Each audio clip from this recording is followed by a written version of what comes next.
Bonsoir à toutes et à tous. Merci Pascal pour ces mots introductifs et forts sur l'importance stratégique des questions agricoles et alimentaires dans le monde. Alors la sortie du Déméter est toujours un moment important à la fois pour nous, les équipes qui le préparent, mais finalement de plus en plus on attend le Déméter comme on attend le Beaujolais nouveau. Et ce rapport sort aussi à quelques jours de l'ouverture du Salon annuel de l'agriculture à Paris, qui est toujours un moment aussi qui permet à la société au sens très large de se souvenir de l'importance de ces métiers et de ce secteur.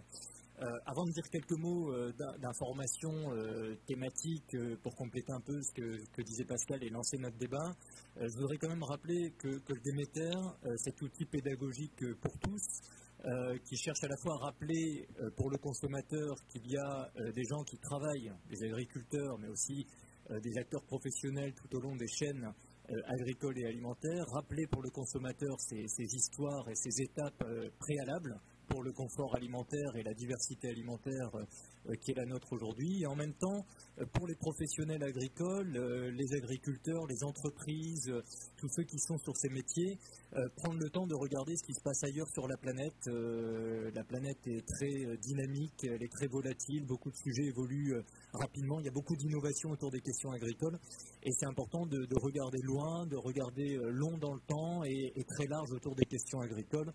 Pascal a souligné la multidisciplinarité de l'agriculture, c'est vraiment ce qui en fait son charme et sa complexité. C'est un sujet qui convoque à peu près tous les sujets du monde à la fois, et ce qui explique aussi que parfois il y a des débats passionnés autour des questions agricoles et alimentaires. Alors le Déméter 2020, c'est une aventure de 18 mois. Ça a été lancé il y a 18 mois. Il faut 1 an et demi pour faire un ouvrage de ce type. C'est aujourd'hui 95 personnes qui ont été mobilisées pour produire cette publication, parmi lesquelles vous avez 54 auteurs internationaux ou français. Certains sont présents dans la salle. Je n'aurai pas le temps de tous les citer et de les remercier. Le Déméter, c'est un comité de rédaction composé d'une vingtaine de spécialistes avec lesquels on travaille tout au long de l'année pour faire ces contenus et préparer les éditions suivantes. Un comité de correspondants internationaux qui sont des éléments de capteurs pour comprendre d'autres problématiques sur d'autres continents qu'on ne voit pas toujours vu de France ou vu d'Europe. Et puis le Déméter, c'est une série de personnes aussi qui apportent leur savoir-faire technique pour traduire des textes, pour les composer, pour les éditer, pour aussi faire de la cartographie, de l'infographie. Ce qui fait que dans le Déméter 2020, c'est 400 pages, c'est quasiment 30 articles, c'est une cinquantaine d'encadrés, c'est une cinquantaine de cartes et d'infographies inédites. Et donc, je crois que c'est important de souligner le côté collectif de cet ouvrage. Je ne peux pas citer tout le monde. Je voudrais juste, parce qu'à Déméter, on joue sur l'interdisciplinarité de l'agriculture et donc dans la publication, elle se retrouve. On joue beaucoup aussi sur le côté intergénérationnel. On cherche dans le Déméter à faire émerger de nouvelles plumes, des jeunes chercheurs, des chercheurs confirmés qui ont besoin de publier et qui ont des idées innovantes. Donc, je voudrais citer 3 personnes pour les remercier particulièrement sur cette édition. D'abord et surtout Mathieu Brun qui co-dirige dorénavant avec moi le Déméter. C'est Mathieu qui a fait en sorte qu'on sorte le Déméter 2020 à date. Donc merci à toi Mathieu et pour ta rigueur scientifique. Je voudrais remercier Marc Verzeroli d'Iris Édition parce que c'est lui qui fait en sorte que les contenus des auteurs soient intelligibles pour les lecteurs. Et ça, c'est absolument indispensable d'avoir à la fois un œil extérieur, pointu, et qui fait souffrir évidemment les rédacteurs, mais c'est lui qui permet encore une fois l'accessibilité au plus grand nombre des contenus. Et puis je voudrais remercier Jérémy Deniol, qui est consultant à Déméter, qui est un jeune chercheur, qui a écrit dans ce Déméter et qui nous a accompagnés pour cette édition dans un travail très fin. Alors, pour vous dire tout ce qu'on trouve dans le Déméter, avant de lancer le débat sur la démondialisation, les nationalismes, les migrants, le Brexit, vous dire que dans le Déméter, on a un gros dossier sur l'Europe et la mondialisation, avec finalement 3 mots-clés sur l'Europe. Quels sont les scénarios pour l'Europe dans cette mondialisation qui accélère? Quelles sont les singularités européennes par rapport au reste du monde? Et quelles sont finalement les solitudes aussi que l'Europe peut avoir dans ses pratiques, dans ses politiques, dans ses attentes sociétales par rapport à d'autres phénomènes qu'on voit dans le monde. Au-delà d'un grand dossier sur l'Europe, on trouve dans le Déméter des choses passionnantes, pas forcément encore très connues et visibles dans l'actualité chaude médiatique. On parle du microbiote, on parle de Cuba et de son agriculture, on parle des batailles alimentaires et logistiques qui se jouent dans le Golfe et notamment entre l'Iran et l'Arabie Saoudite.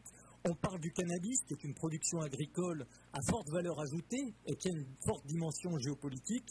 On parle aussi dans le Déméter des productions hors sol, des agricultures urbaines et de l'importance de regarder ces innovations. On parle de religion et de croyance parce que quand on s'intéresse à l'agriculture et l'alimentation, on doit forcément s'intéresser aux cultures et aux dynamiques religieuses. Donc vous avez plein d'entrées thématiques dans le Déméter qui permettent à cet ouvrage d'être lu dans le désordre tout au long de l'année, et c'est ce qui en fait son intérêt. Pascal a évoqué un certain nombre de cartes stratégiques qui, avec Mathieu Brun, dans notre texte introductif chaque année au Déméter, nous cherchons à donner des points de repère, en fait, sur les années qui viennent pour ces questions. Pascal a parlé de la sino-mondialisation. La sino-mondialisation, ce n'est pas que les routes de la soie, c'est aussi toute la dynamique normative venant de Chine. Dans la grande bataille qui se joue actuellement entre Washington et Pékin, l'aspect normatif et juridique est au centre et les questions agricoles et alimentaires sont fortement impactées, le seront de plus en plus. Et le vent de Chine, d'un point de vue juridique et normatif, va souffler de plus en plus sur les agricultures européennes et françaises. Pascal a parlé de la montée des eaux, avec l'importance de la mer pour le commerce international.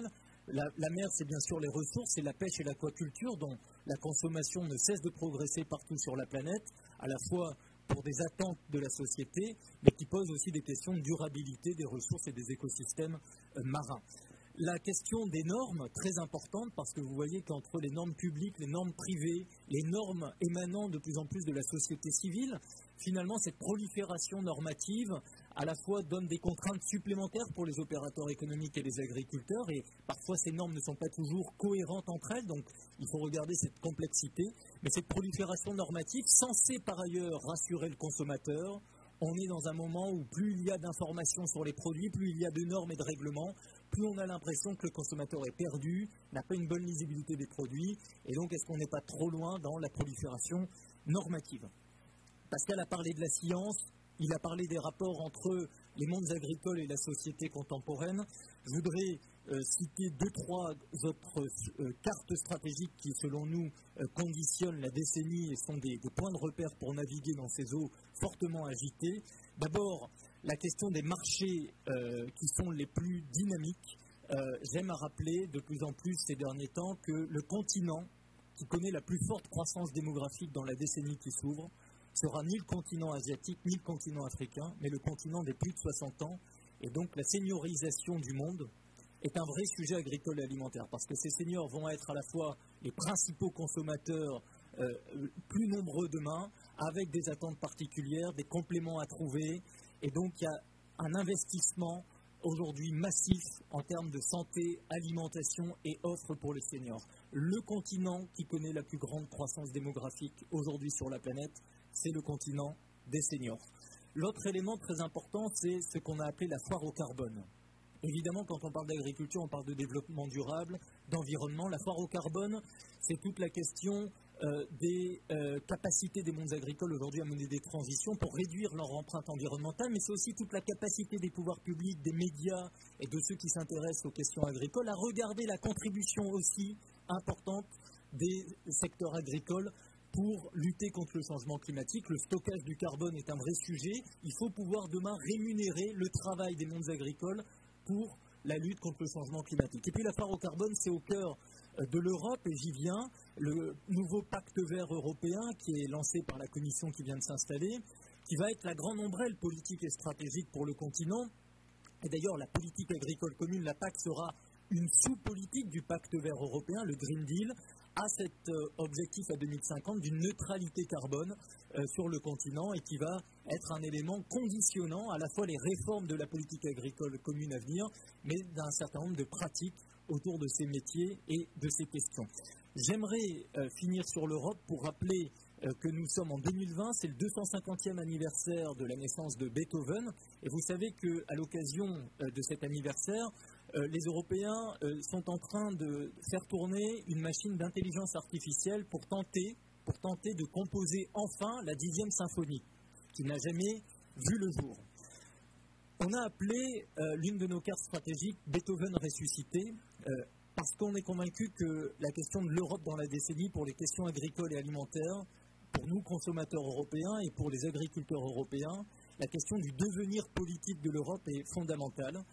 On ose espérer qu'il ne faudra pas une machine d'intelligence artificielle pour réveiller le projet politique européen, mais évidemment, la décennie qui s'ouvre est pleine d'incertitudes sur à la fois le futur de la PAC, mais aussi de la politique commune de la pêche, les deux seules politiques communautaires qui ont façonné beaucoup de solidarité en Europe, mais également la question plus globale de l'union des Européens au moment où, sur la planète, un certain nombre de puissances agissent, investissent, cherchent à peser sur les équations internationales en étant vigilantes ou en misant fortement sur les questions agricoles et alimentaires. Ça nous amène à notre débat de ce soir sur la démondialisation et la poussée actuelle de certains commentaires autour de la nécessité de déglobaliser l'agriculture et l'alimentation mondiale, sujet qui surfe aussi pour beaucoup sur finalement l'essor ces dernières années ou le retour d'un certain discours nationalisant, d'un certain discours parfois populiste, les deux étant parfois imbriqués, et nous voyons comment la mondialisation, la question du multilatéralisme, les questions de coopération et de solidarité internationale, qui sont des sujets extrêmement prégnants sur les sujets agricoles et alimentaires, se retrouvent aussi fragilisés aujourd'hui par cette crise du multilatéralisme, cette crise du vivre ensemble à l'échelle internationale, et cette tendance que certains vouloir mettre en œuvre à se replier sur des logiques territoriales extrêmement court-termistes et extrêmement courtes aussi d'un point de vue géographique, ce qui pose des questions sur ce repli de chacun à domicile, au moment où, au contraire, la complexité des enjeux agricoles et alimentaires pourrait, à l'inverse, nécessiter plus de coopération internationale et plus de solidarité entre les pays, entre les agricultures du monde entier. Donc ce soir, notre débat, on a trois invités qui sont auteurs dans le Déméter. Et je vais d'abord donner la parole à Pierre Blanc. Pierre Blanc, il est professeur à Sciences Po Bordeaux. Pierre Blanc fait beaucoup de choses dans sa vie. Il a un peu comme moi ce côté archipélagique, parfaitement assumé. Et Pierre, il a commis un article intéressant qui revient sur le temps long du nationalisme et comment les questions agricoles sont parfois prisonnières de ces tendances politiques. Pierre, tu as 12 à 13 minutes environ. Merci Sébastien. Il me connaît, mais je le connais. On a cette qualité de toujours un peu déborder. Alors, l'archipélagique que je suis avant de quitter d'aller vers ce continent des retraités dans quelques années encore. Mais j'ai l'honneur, tu as parlé de mélange générationnel, d'être le plus âgé à la table. Je suis très heureux d'être ici, dans ce lieu de l'Iris que j'apprécie beaucoup, j'y ai des amis, pour parler d'un sujet, évidemment, en introduction un peu grave. Il fallait rester ici ou là-bas? Non, c'est une question. Ici, ça va, ça me va très bien. Et un sujet grave, puisqu'il est question de la montée des nationalismes. Un mot sur le contexte. En novembre 2019, on a célébré la chute du mur de Berlin. 30 ans que Francis Fukuyama, ce politologue américain d'origine japonaise, se faisait le héros de la fin de l'histoire. Autrement dit, par vagues successives, la vague de la démocratie libérale allait gagner tous les espaces politiques et nous serions certainement définitivement en paix à court ou moyen terme. Force est de constater que rien de tout cela ne s'est vraiment produit, puisqu'on a basculé d'un paradigme idéologique qui a prévalu pendant la guerre froide à un paradigme beaucoup plus identitaire. On est passé de l'idéologie à l'identitaire. En reparler. Il y a un intellectuel camerounais, Achille Mbembe, qui a toujours des analyses assez clairvoyantes, parle d'ère de la viscéralité. On est dans l'ère de la viscéralité. Et la figure de cette ère de la viscéralité, il y en a plusieurs, mais c'est vraiment la quintessence, c'est le nationalisme. Le nationalisme dont on a vu le retour avec ce qui s'est passé en ex-Yougoslavie d'abord, et puis par la suite sur tous les continents. Donc la revue Déméter que dirigent Sébastien et Mathieu, a poussé à ce qu'il y ait une réflexion sur le nationalisme et l'agriculture. Et évidemment, j'ai consenti à faire cet exercice qui m'intéressait parce que c'est pas parce qu'on connaît tout qu'on se met à écrire. c'est parce qu'on veut chercher qu'on se lance dans un projet d'écriture. Et ça m'a passionné. Je me suis posé la question de ces liens entre agriculture et nationalisme. Et pour ce papier, j'ai pris une approche temporelle en retenant 2 cycles du nationalisme. Il y en a 2. L'un, le premier, qui commence au XIXe siècle, peut-être un peu avant, jusqu'à la période post-coloniale, vous voyez, il est large. Et puis le deuxième cycle qui, arbitrairement, va le faire commencer après 1990. Tout ça pourrait se discuter. Et donc, j'ai regardé dans ces 2 cycles-là quels étaient les liens avec l'agriculture et les paysanneries et les mondes agricoles. Alors, bien sûr, je n'ai que 2h30, non, 20, 12, je ne sais plus. Bref, quelques conclusions là-dessus. Premier cycle, le premier cycle, donc, 19e siècle, 20e siècle jusqu'à la période postcoloniale. Bien sûr, les nationalismes ne sont pas les mêmes, je vais les définir. Et surtout, ces nationalismes-là intervenaient dans une période où les mondes agricoles étaient majoritaires. Ils étaient majoritaires. Et d'autre part, la production agricole, c'était vraiment la production centrale. Donc, ça accroît la résonance du nationalisme, ou de l'écho du nationalisme dans ces mondes-là. Pour distinguer ces nationalismes, j'ai repris les catégories, je ne veux pas faire trop universitaire, mais en même temps, ça permet de positionner les choses, les catégories d'Ernest Gellner, qui, dans un livre de 1989, distingue les nationalismes. Je crois qu'il faut mettre de l'ordre là-dedans. Il y a un premier nationalisme, c'est le nationalisme d'unification, qui caractérise plutôt la vieille Europe. Autrement dit, des sociétés qui se découvrent un lien par-dessus les allégeances premières de la région, du fief, donc une communauté nationale. Et donc ça c'est le premier nationalisme, le nationalisme d'unification, et puis je citerai les 2 autres après. Dans ce nationalisme d'unification, dans la vieille Europe, les liens avec l'agriculture sont très forts. Le paysan, 2 idées, hein, déjà, le paysan c'est celui qui fait le pays. C'est celui qui fait le pays, c'est celui qui fait le paysage. Ça n'est pas neutre en termes de résonance nationaliste. Et d'autre part, le paysan, c'est celui qui produit la substance, qui produit la nourriture d'une nation qui se veut puissante.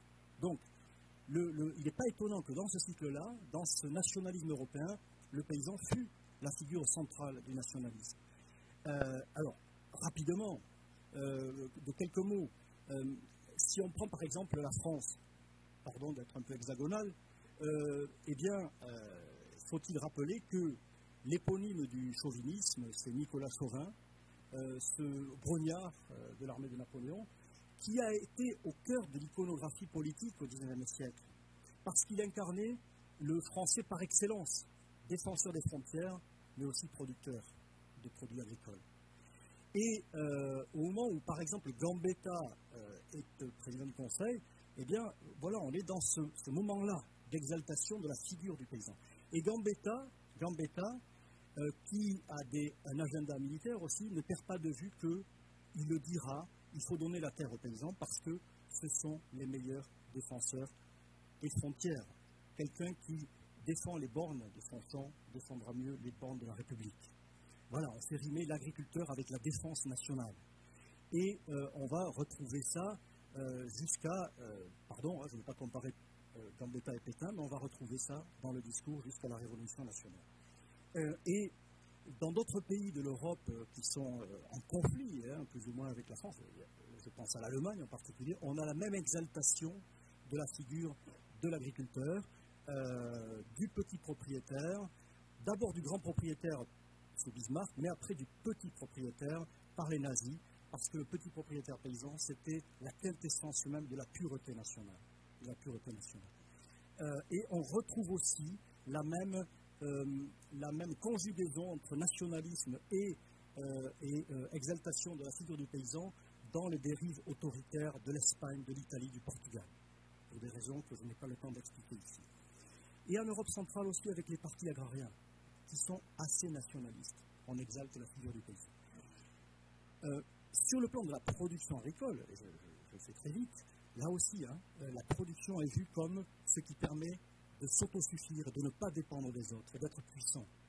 Donc on le retrouve de Gambetta à Pétain, mais on va le retrouver également chez Mussolini, on va le retrouver chez Franco. Il faut mettre de nouvelles terres en culture, parce qu'une terre qui n'est pas cultivée, c'est un risque de fragilité. Et évidemment, c'est l'Allemagne, avec le Troisième Reich, qui fait, on l'a oublié, de l'agriculture le pivot de sa politique. Le Lebensraum, l'espace vital, c'est la recherche de l'espace nourricier. Si les Allemands sont allés chercher les terres noires de Russie et d'Ukraine, c'est parce qu'ils se considéraient comme manquant d'espace vital. D'où l'importance du ministère de l'Agriculture dans l'Allemagne nationaliste. Enfin, plus que nationaliste, hyper nationaliste et raciste. Le deuxième nationalisme de cette première période, je vais rassurer toi Sébastien, je vais accélérer, c'est un nationalisme qui n'a rien à voir. Gellner parle de nationalisme d'empire. Autrement dit, c'est un nationalisme qui émane dans des communautés qui veulent s'émanciper de l'empire. Ce n'est pas du tout la même chose. C'est donc on va dire, le nationalisme de la décolonisation, de l'émancipation coloniale. Ça n'a rien à voir. Ce nationalisme colonial ou d'émancipation intervient là aussi dans des sociétés rurales. Donc les agriculteurs, les paysans vont être au cœur parfois de ce nationalisme. D'autant plus qu'on est dans une situation de colonisation de peuplement. Je fais la différence entre une colonisation classique, indirecte, où un espace est sous autorité d'une puissance coloniale, et une colonisation de peuplement où là, des populations françaises, espagnoles, italiennes, néerlandaises, anglaises viennent s'inscrire dans le paysage agraire des autres. Eh bien, force est d'admettre, quand on fait un balayage international, que dans les pays de colonisation de peuplement où des Européens sont venus prendre la terre des autres, eh bien, ça a fortement aiguisé le nationalisme d'émancipation. L'Afrique, je ne vais pas faire une liste, mais je rappellerai par exemple on n'en parle pas beaucoup du Kenya. Il y a eu une révolte dans les années 50 dont on dit qu'elle a été vraiment très incitatrice pour le mouvement de décolonisation. Elle est le fait de Kikuyu, de paysans dépossédés par les Anglais qui ont pris la terre. Voilà, c'est un exemple. Je pourrais parler également en Afrique de l'Est, du Mozambique, de l'Ouganda, du Zimbabwe. On a parlé de guerres paysannes, c'est-à-dire ce sont des pays qui ont été colonisés, mais avec des colonisations de peuplement. La terre a été prise. Je pourrais évidemment parler de l'Afrique du Sud, j'y reviendrai si j'ai 2 minutes après. L'ANC a été créée en 1912 au moment où les Blancs sont en train de déposséder la population noire. C'est pas anodin. Je pourrais changer de continent et partir en Asie. Je le fais avant de retrouver le continent des retraités.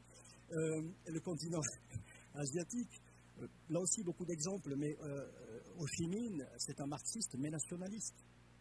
Et il va s'appuyer sur des paysans dépossédés, en particulier sur le delta du fleuve Rouge, ou sur le delta du Mékong, les deux. Parce que là, il y a eu une colonisation de peuplement. Et je pourrais donner d'autres exemples.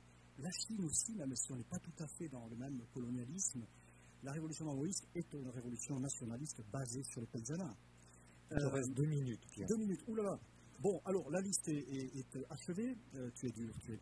Il y a un autre nationalisme, pour finir, c'est le nationalisme de diaspora, qui est plus unique, qui est le fait de communautés archipélagiques dans le monde qui ressentent une identité nationale. Et c'est par exemple le fait du sionisme. Le sionisme, c'est un nationalisme de diaspora. Eh bien, le sionisme, je pourrais vous refaire l'histoire, mais je ne vais pas la commencer parce que ça serait très long. C'est un nationalisme juif d'Européens qui s'est fondé fortement sur l'agriculture. La conquête du territoire s'est faite par les kibbutzim, vous le savez, et en Israël, et puis y compris après la colonisation en 67, ce qui pose un problème pour rejoindre l'actualité. La vallée du Jourdain est un espace palestinien colonisé par les Israéliens depuis 1967, et ce sont des kibbutzim qui sont établis. Cette vallée du Jourdain que Donald Trump, dans son plan généreux, voudrait donner à Israël. Enfin, pour revenir à la période actuelle, on a changé d'air. Je me laisse une minute. On a changé d'air. Parce que là, c'est quand même le plus important. les populations agricoles ont diminué, ça dépend des continents bien sûr, et les productions agricoles sont moins centrales. Pour autant, là aussi on pourrait catégoriser les nationalismes, il y en a plusieurs, il y en a 4 à vrai dire. Les liens avec l'agriculture, s'ils se sont atténués, n'ont pas disparu. Si je prends par exemple le nationalisme d'émancipation, il y a des restes, c'est-à-dire ces pays post-coloniaux, il y a encore un nationalisme qui se nourrit de la dépossession foncière. C'est l'Afrique du Sud aujourd'hui où la question foncière revient par le fait d'un mouvement politique nationaliste, le FF, qui a fait scission avec l'ANC. Je pourrais rentrer dans les détails, mais c'est vraiment une question, c'est un nationalisme agraire. Si je prends le nationalisme d'affirmation, celui par exemple du Brésil ou de l'Inde, 2 pays qui veulent être des puissances, eh bien là l'agriculture, elle est extrêmement prise en compte différemment. Je profite qu'il ne regarde pas. Narendra Modi, qui est un ultra-nationaliste hindouiste, a fait campagne en 2014 sur les... parce que c'est une démocratie, il a fait campagne vraiment en tenant un discours sur l'agriculture. Les paysans indiens ont été profondément déçus par ce qui s'est produit après. En 2018, ils se sont mobilisés. Mais avant les élections législatives de 2019, eh bien, il a relancé des promesses et surtout, il a tenu un discours anti-Pakistan qui a fait mouche peut-être. Et au Brésil, le nationalisme d'affirmation, c'est moins sur les paysanneries que Bolsonaro s'appuie, mais plutôt sur l'agrobusiness. Et il y a un vrai projet nationaliste. Enfin, je ne regarde pas Sébastien, mais il faut le dire, un troisième nationalisme qui est le nationalisme de repli, qui est le fait de la vieille Europe ou de l'Amérique du Nord, qui vit plutôt mal la mondialisation, on est dans un repli. La figure même, c'est Donald Trump. Donald Trump, alors que les élections se profilent, faut-il rappeler qu'en 2016, il a d'emblée, je pourrais rentrer dans les détails, capitalisé dans l'électorat farmer, au-delà de tous les candidats républicains d'avant, parce qu'il se situe dans ce moment de grande inquiétude pour les farmers américains. Il les a bien déçus par la suite, puisque en s'opposant à la Chine, le marché du soja s'étant détourné, eh bien, il a dû, parce qu'il se souvient bien de l'importance de l'électorat farmer et des retraités et des familles, qu'il a dû donner en 2018 12 milliards de dollars à ces farmers, 16 milliards en 2019. Et là, dans l'accord avec la Chine, il a mis en priorité le fait de pouvoir ouvrir des marchés sur le soja chez la Chine à hauteur de 40 milliards de dollars. Je pense que ce n'est pas tout à fait anodin pour un nationalisme comme Trump d'essayer de retrouver le vote des farmers. Je ne parlerai pas de l'Europe, rassure-toi, peut-être dans les questions, eh bien, qui me frustre un peu, mais j'ai essayé de tenir. Voilà ce que je voulais dire. Le nationalisme et l'agriculture ont des liens forts. Même si le moment change, ces liens demeurent prégnants. Merci Pierre, on peut l'applaudir.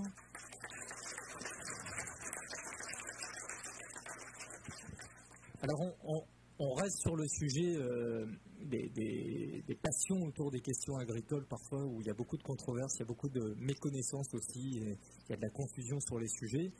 Et autour de la question migratoire, on voit aussi comment des discours nationalistes ou populistes ont pu surfer ces dernières années.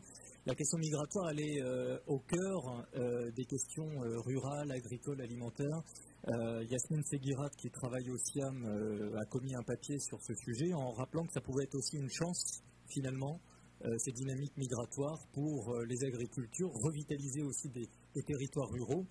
Et elle considère que l'intégration des migrants dans l'agriculture européenne peut être une solution gagnante-gagnante si on dépasse un peu l'émotion et les approches court-termistes. Yasmine, comme Pierre, tu as 12 minutes tout pile. Oui, alors, je vais faire comme Pierre, je ne vais pas te regarder. Oui, voilà, je ne te regarderai pas, et même si tu me... Bon, voilà, je regarderai Pierre. Merci beaucoup à l'IRIS et au DBK pour cette invitation. Et tout particulièrement, merci de me permettre d'évoquer la question migratoire et l'agriculture dans un débat sur les populismes. Alors, il y a besoin, voire urgence, de sortir des approches idéologiques et partisanes pour réfléchir sereinement et de manière pragmatique sur les phénomènes migratoires qui ne sont pas nouveaux et sur lesquels il y a beaucoup de simplification.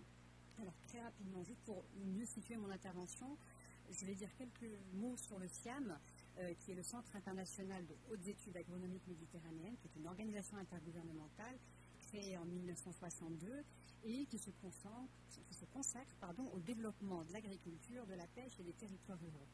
Alors, la question migratoire n'est pas le cœur de métier du CIAM. Il n'en reste pas moins que, depuis une soixantaine d'années maintenant, nous sommes un observateur de premier ordre de la vie des territoires ruraux et des mondes paysans qui sont touchés au nord comme au sud par ce qu'on appelle l'exode rural. C'est une forme de mobilité qui est une composante majeure des mouvements de population dans le monde.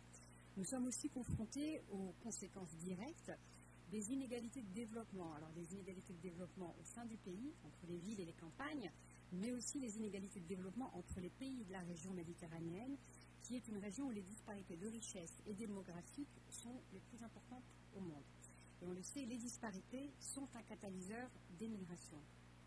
Nous avons organisé, il y a 2 ans maintenant, une réunion ministérielle sur cette thématique-là, pour traiter la question des migrations au prisme des enjeux agricoles et alimentaires. Nous avons aussi publié un rapport avec l'Agence française de développement et organisé une série de forums et d'ateliers. Alors, tous ces événements, tous ces travaux ont fait ressortir l'importance de la pauvreté rurale, de l'insécurité alimentaire, du manque, bien évidemment, de possibilités d'emploi, l'épuisement des ressources naturelles, la détérioration des moyens d'existence dans les zones rurales comme des vecteurs importants de la migration. Alors aujourd'hui, le message que le CIAM essaye de faire passer, en tout cas ce que nous souhaitons, le sujet sur lequel nous souhaitons travailler, c'est qu'aujourd'hui, il y a un nexus agriculture, développement rural et migration qui doit absolument être mieux étudié et pris en compte dans les politiques de coopération et de développement. Aujourd'hui, donc, pour mieux penser les politiques migratoires, il faut prendre en compte ces fameuses causes profondes de la migration et surtout les déterminants majeurs. Alors, quand on parle de déterminants majeurs, il faut aussi dépassionner un petit peu le débat et rappeler quelques éléments. Aujourd'hui, le nombre de migrants de la rive sud vers la rive nord est très faible en comparaison entre les mouvements et les flux migratoires du sud vers le sud ou à l'intérieur du pays. Alors, pour vous donner un chiffre, la migration interne dans le pays, donc des villes vers les campagnes, des campagnes vers les campagnes, elle représente aujourd'hui, on est dans un rapport de 4 pour 1, c'est-à-dire que pour un migrant à l'international, on va avoir un migrant à l'intérieur du pays. Pour vous donner un ordre de grandeur, en 2017, le nombre de migrants à l'international, c'était 258 millions de personnes, contre 763 millions de personnes qui se déplacent dans leur propre pays. Autre rappel important, ces migrations, elles sont avant tout régionales. C'est un chiffre qu'on a beaucoup évoqué lors de la crise des migrants ou la crise des réfugiés. 9 réfugiés sur 10 sont accueillis par des pays voisins dans la rive sud. Et ce sont des pays en voie de développement qui accueillent ces populations. Dans certaines zones, en Afrique subsaharienne, certains pays, les zones rurales sont le réceptacle principal de ces réfugiés. On a parfois jusqu'à 80% des réfugiés qui résident dans ces zones rurales. On peut tout de suite imaginer les tensions et les pressions qui peuvent survenir lorsque ces mêmes territoires souffrent déjà d'insécurité hydrique, de rareté foncière ou subissent souvent et de plus en plus les conséquences des chocs climatiques.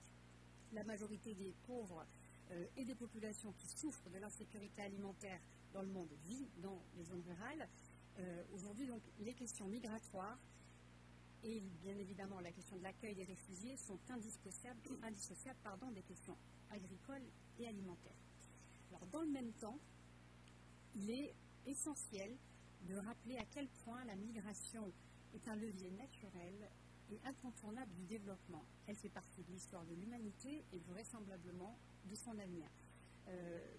Peut-être il est important de mieux présenter les effets, en tout cas les effets positifs de la migration. La migration, c'est clairement une manière d'améliorer son niveau de vie et elle constitue un levier du développement.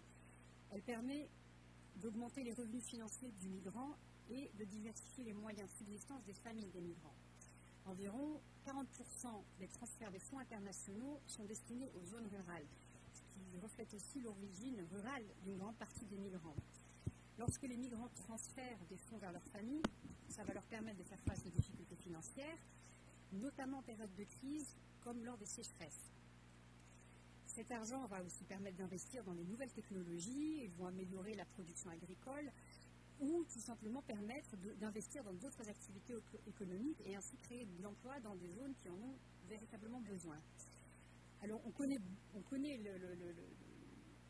beaucoup, en tout cas, les transferts financiers, en tout cas les transferts matériels. Il y a un autre transfert dont on ne parle pas souvent qui est le transfert immatériel. Les transferts immatériels, ce sont toutes ces compétences, toutes ces nouvelles connaissances acquises, les innovations, les nouvelles techniques que la personne en situation de mobilité, le migrant, va acquérir lors de son séjour ou lors de la période où il réside à l'étranger. Et on a beaucoup d'exemples aujourd'hui qui montrent à quel point les diasporas ou les migrants utilisent cette compétence, en tout cas utilisent ce transfert immatériel pour développer des projets dans leur ville d'origine et créer ainsi du développement. Alors, s'agissant de la situation en Europe, en réalité, depuis plus d'un siècle, en Europe, les migrants assurent à l'Europe une main-d'œuvre importante. Comme l'agriculture est demandeuse d'une main-d'œuvre peu ou pas qualifiée, elle constitue ce qu'on appelle un secteur refuge pour les primo-arrivants qui vont vite pouvoir bénéficier de revenus financiers. Donc ces migrants aujourd'hui contribuent pour beaucoup à notre sécurité alimentaire, si bien que beaucoup de chercheurs aujourd'hui parlent de migrantisation de l'agriculture. Alors ce phénomène, il a plusieurs raisons et il est sans doute appelé à durer puisque aujourd'hui le secteur agricole peine à recruter. La pénibilité des métiers agricoles et le fait aussi qu'ils génèrent moins de revenus comparé à d'autres activités rend très difficile le recrutement d'une main-d'œuvre locale. Je vais vous donner aussi un chiffre. Aujourd'hui, plus de la moitié des agriculteurs européens ont plus de 55 ans et sans renouvellement générationnel qui suit. Un autre chiffre aussi, dans l'Union européenne aujourd'hui, l'agriculture n'est une source principale d'emploi et de revenus que pour moins de 4% de la population. Et ces chiffres, ces taux baissent progressivement depuis 2008. La production, une des raisons aussi de la complexité de travailler dans ce secteur, c'est que la production agricole, elle se caractérise par une certaine variabilité. Vous allez avoir des alternances de séquences très demandeuses de main-d'œuvre, par exemple la période des récoltes, et d'autres qui le sont beaucoup moins. Il y a aussi une certaine imprévisibilité dans la production agricole, qui peuvent être liées aux conditions météo, à des épidémies, ou tout simplement aussi à des besoins des consommateurs qui vont évoluer. Et alors ce contexte fait qu'aujourd'hui, l'idéal pour un employeur agricole, c'est de bénéficier d'une main-d'œuvre qui soit flexible, polyvalente et temporaire. Un besoin qui est aujourd'hui satisfait par les migrants en grande partie. Alors cette dynamique, elle est soutenue au niveau de l'Union européenne, qui rappelle dans la nouvelle stratégie Europe 2020 la nécessité de favoriser une politique globale d'immigration de la main-d'œuvre qui soit tournée vers l'avenir et qui permette d'apporter une réponse flexible aux priorités et aux besoins des marchés du travail.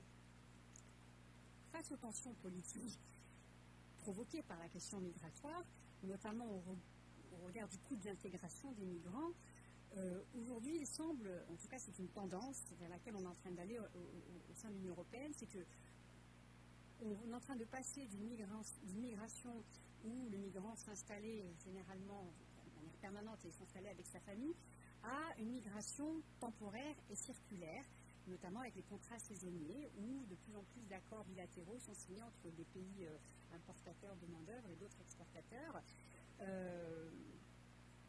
et qui aujourd'hui apparaît la solution la plus socialement acceptable. Donc, de plus en plus, il y a cette idée qu'on souhaite avoir le travail sans le travailleur. Alors, à tort ou à raison, il y a de nombreuses critiques sur ce type de contrat temporaire, notamment pour les migrants saisonniers, mais il reste, et c'est là où c'est important d'avoir une approche un peu pragmatique, ces contrats-là restent quand même assez intéressants et procurent un avantage financier pour certains migrants. Par exemple, en Espagne, on fait beaucoup appel à des ouvrières agricoles d'origine marocaine pour récolter les fruits rouges. Et il faut juste savoir que pour une journée de travail, les ouvrières agricoles touchent 37 €, qui est apparemment l'équivalent de 400 dirhams pour une journée de travail avec un système réglementé, jours de repos, et protection sociale qui va avec. C'est un salaire très avantageux si on le compare au salaire minimum marocain dans le secteur de l'agriculture qui s'élève à 73 dirhams. Donc on est de 400 dirhams à 73 dirhams. Dans ces conditions, on comprend tout de suite l'intérêt pour certaines populations de venir travailler même 3 à 6 mois durant l'année. Quand on parle de travailleurs migrants en Europe, il y a la partie des travailleurs légaux, mais il y a aussi la grande partie de ceux qui sont en situation irrégulière. Et alors, en Italie, parce que c'est le pays qui est quand même un peu plus archétype un peu dans la situation, beaucoup de migrants entrent dans les activités agricoles grâce à des réseaux personnels ou des systèmes d'intermédiation illégales. Alors, on a certains chiffres. Alors, le Milan Center for Food Law and Policy, sur la base de données statistiques, estime que le travail illégal dans l'agriculture dépasse les 20% en Italie. Dans les régions du Sud, les statistiques officielles indiquent que les migrants représentent environ la moitié de la main-d'œuvre. Des rapports indépendants, eux, signalent que l'on atteint les 80%, et en grande partie avec des migrants non déclarés et irréguliers, qui vont, du fait de l'isolement des campagnes, du fait de l'invisibilité des mondes paysans et des campagnes, vont créer des situations tout à fait favorables aux violations des droits, et parfois il y a des situations de cas d'esclavage, on parle même d'esclavage ou de cas de prostitution.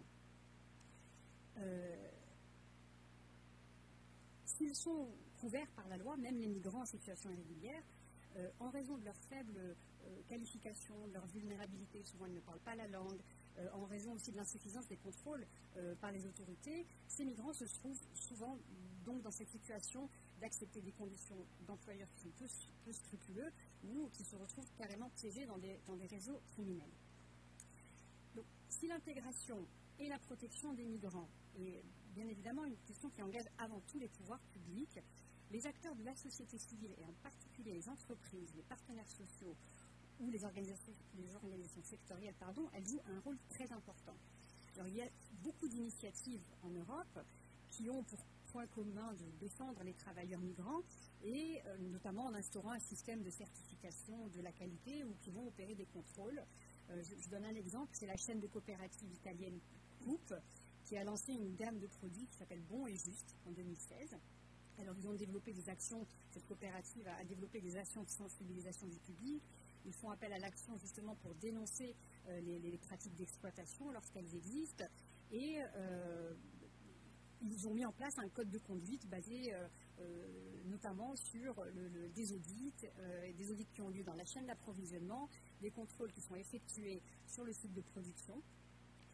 Aujourd'hui, on parle Coop travaille avec 800 fournisseurs de fruits et légumes et couvre 70 000 fermes. Donc on est sur un projet de grande ampleur.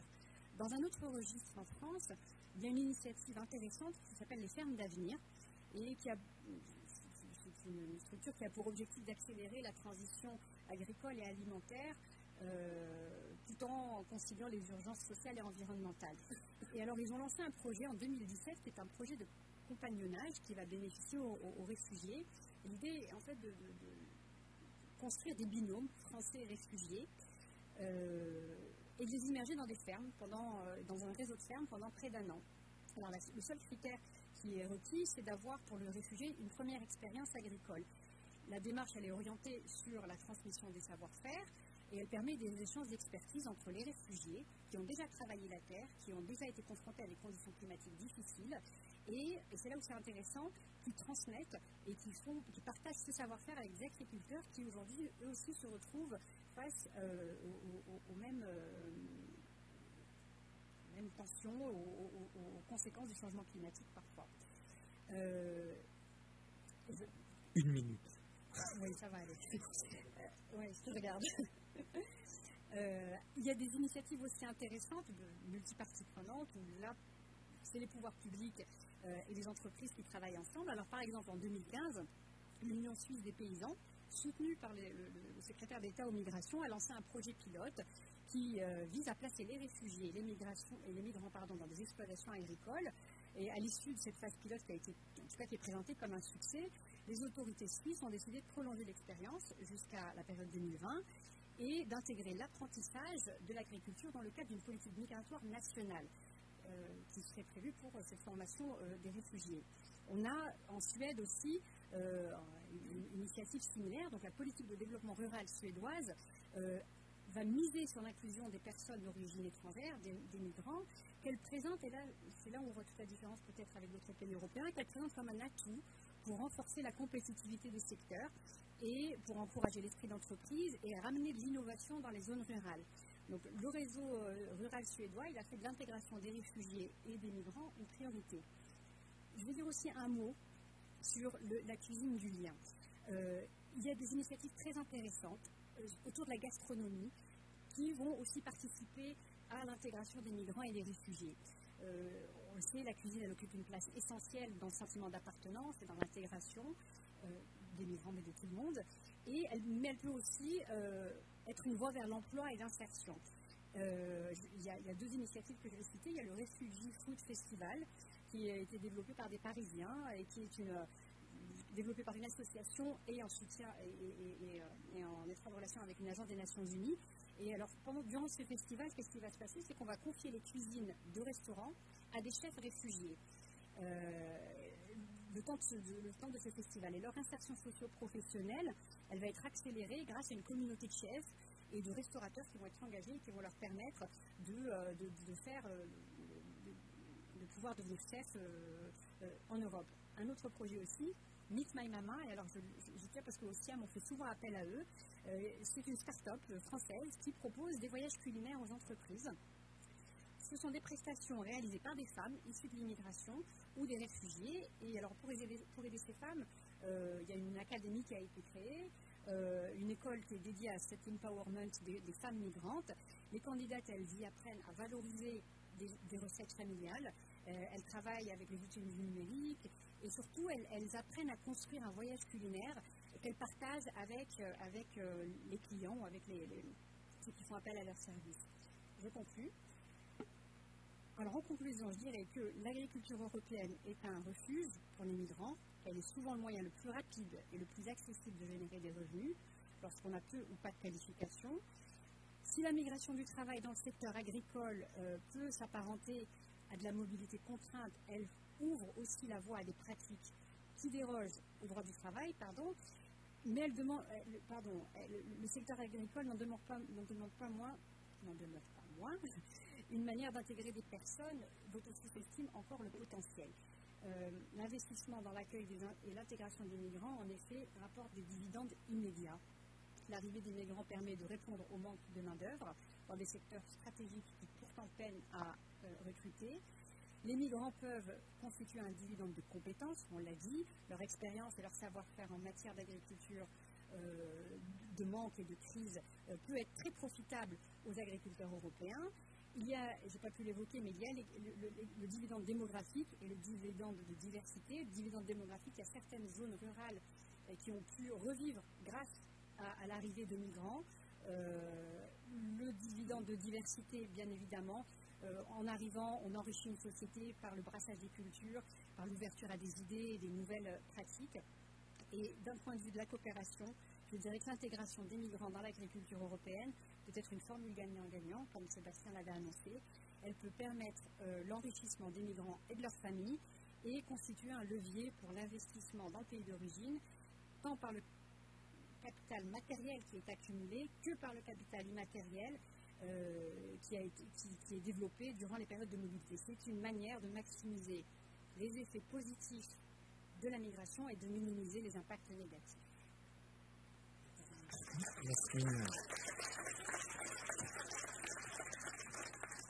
Merci Yasmine.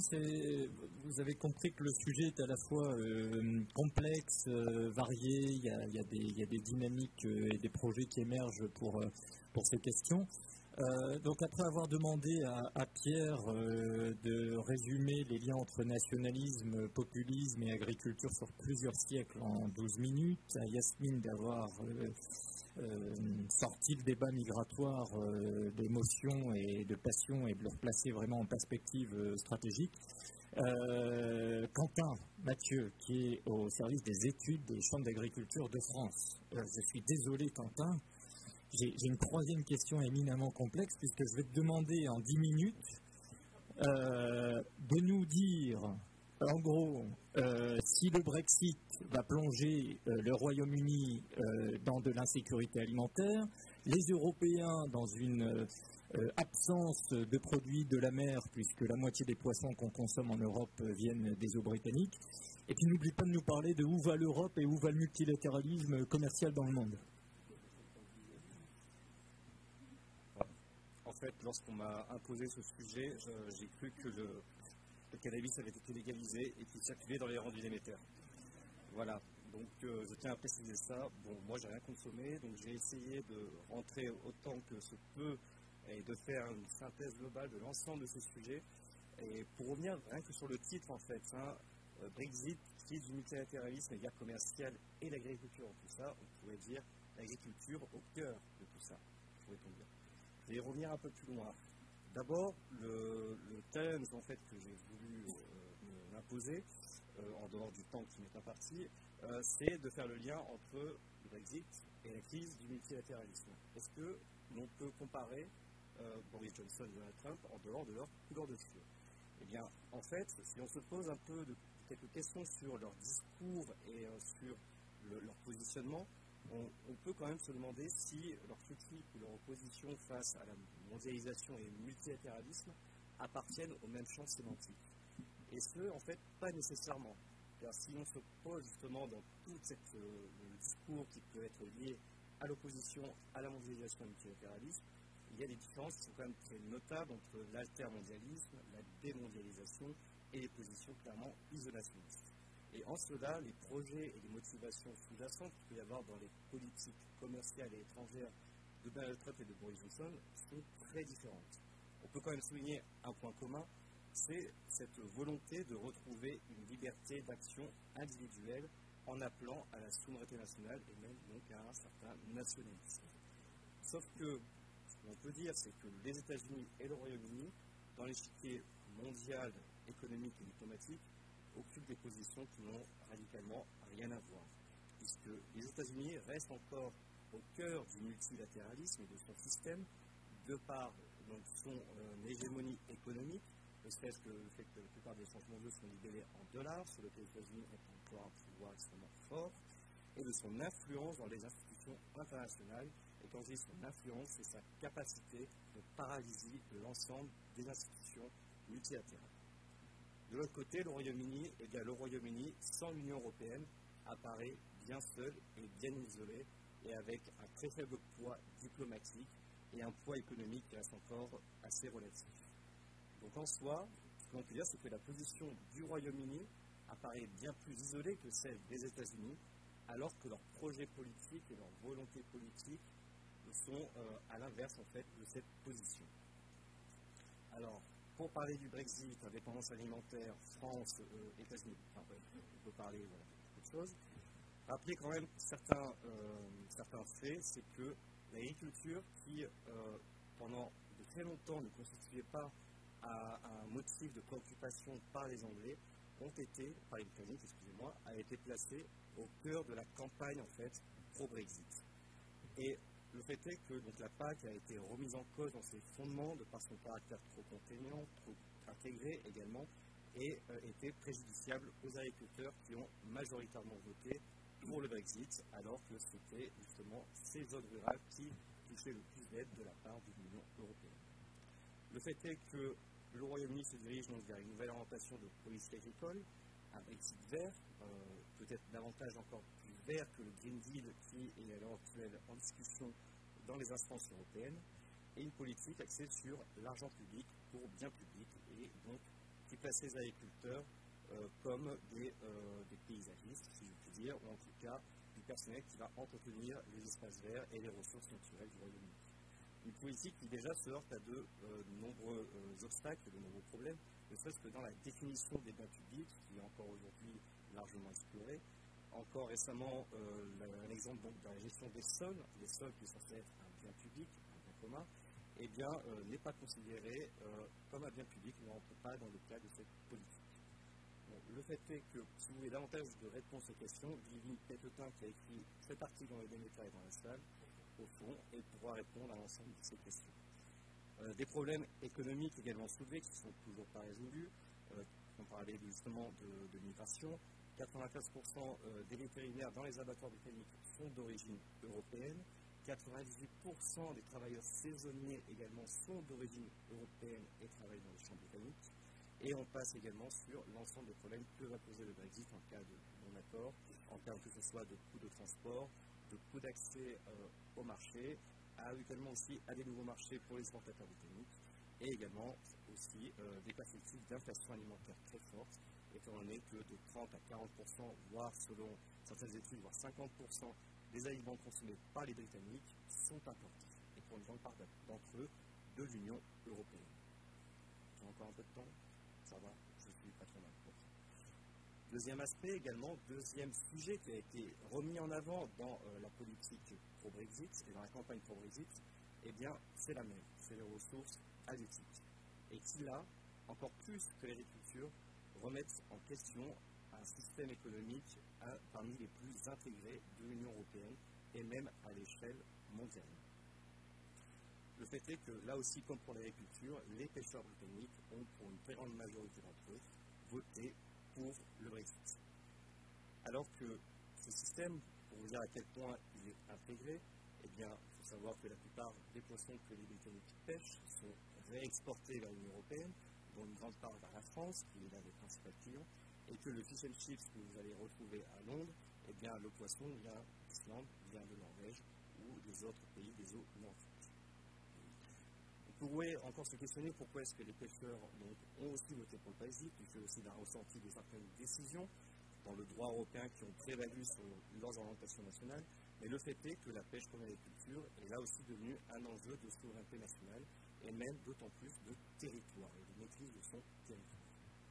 Quelques chiffres également, parce que nous, Français aussi, serons impactés.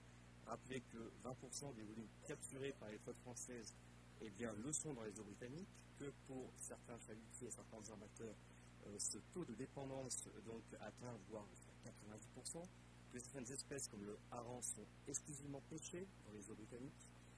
J'étais encore aussi, j'en profite pour dire que j'étais observateur de la formation du prix des marches tout à l'heure, le représentant d'Intermarché déclarait que 70% des captures donc des flottes d'Intermarché provenaient des eaux britanniques, là aussi. Donc peut-être là aussi des pingrennes. Un petit chiffre intéressant pour ne pas parler que de la France, 90% des poulpes pêchées par les Espagnols, vous voyez où les poulpes sont consommées en Espagne dans les différents plats, 90% de ces poulpes sont pêchées dans les eaux britanniques. Donc, vous voyez de nombreux enjeux qui se posent et qui vont amener justement à remettre en cause un système qui avait déjà du mal à se stabiliser, donc que ce soit dans la définition des zones économiques exclusives, des quotas illicites de capture, des négociations, des accords internationaux pour la préservation des espèces. Bref, le Brexit ne va pas avoir qu'une portée européenne, il aura aussi une portée internationale. Maintenant, le défi que je m'étais posé, c'est comment faire une transition avec Donald Trump et les États-Unis. Eh bien, rappeler que le Brexit a aussi ouvert la voie aussi à d'autres acteurs potentiels qui vont chercher à s'introduire dans les relations économiques et diplomatiques avec le Royaume-Uni. Alors, avant de parler des États-Unis, parler aussi de l'Afrique, qui a des vues sur le Royaume-Uni. Le Rwanda et le Nigeria sont par exemple deux pays par la voix de leurs dirigeants qui ont annoncé qu'ils allaient ouvrir d'ores et déjà des négociations et certainement un échange du type accueil d'investissements britanniques financiers et exportation de produits alimentaires africains sur le territoire britannique. Et les États-Unis, eh bien, là aussi par la voix de Donald Trump, toujours dans le cadre de sa stratégie très agressive de vouloir faire des deals uniquement gagnants pour les farmers américains, là aussi a vu l'opportunité d'intégrer donc dans la discussion qui est actuellement avec l'Union européenne la possibilité d'exporter eh bien, des produits agricoles américains, type poulet au chlore, des OGM et également du bœuf aux endives.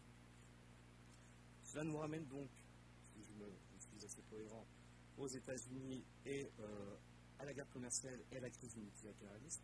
Rappelez aussi que les États-Unis, dans leur histoire et dans leur très récente histoire, donc ce qui s'était à l'appel sur 2 siècles, eh bien, ont toujours été dans une position à la fois de pourfendeur et aussi de promoteur du multilatéralisme. Et le fait est que le discours que peut tenir Donald Trump n'est pas très différent d'un discours qui était tenu déjà au XIXe siècle par George Washington. et qui disait que les États-Unis devaient au plus et autant que possible limiter des liens politiques qui pouvaient attacher les États-Unis aux autres pays du monde, mais au contraire, à l'inverse, développer autant que possible les liens économiques vis-à-vis de ces autres pays.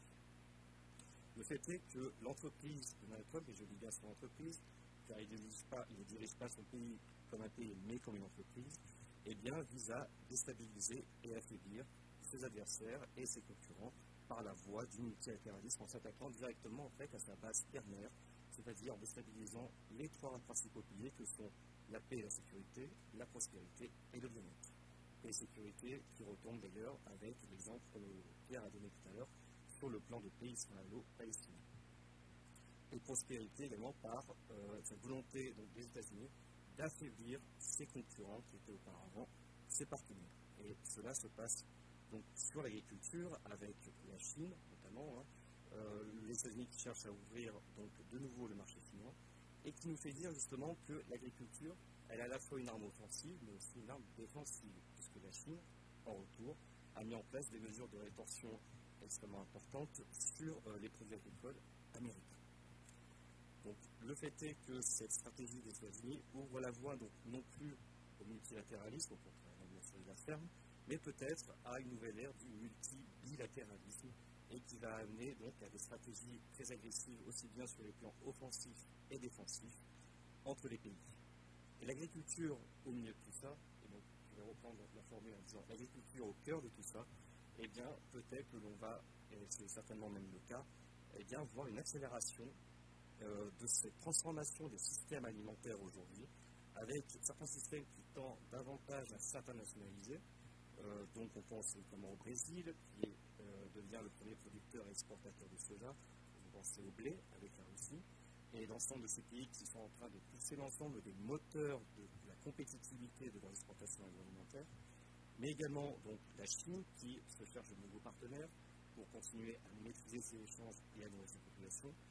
Et de l'autre côté, des systèmes alimentaires qui sont encore à l'ère des balbutiements, qui tendent donc à ne pas encore trouver leur orientation vers davantage d'ouverture, au contraire, plus de localisme et même d'une protection et une fermeture des frontières. On peut placer certainement l'Union européenne dans cette stratégie qui n'est pas encore tout à fait claire et encore très balbutiante, et nous faire dire que la France, aujourd'hui, le système agricole français, on a encore la chance aujourd'hui d'avoir une alimentation qui est encore saine, d'extrême qualité par rapport au reste des pays de la planète, et que si à l'avenir la France doit discuter de son avenir dans l'Union européenne, cela passe certainement par, au contraire, rester dans l'Union européenne, mais redéfinir aujourd'hui le système alimentaire européen et avoir une orientation nettement plus claire et qui puisse promouvoir à la fois nos atouts offensifs et promouvoir aussi nos atouts locatifs. Merci Quentin.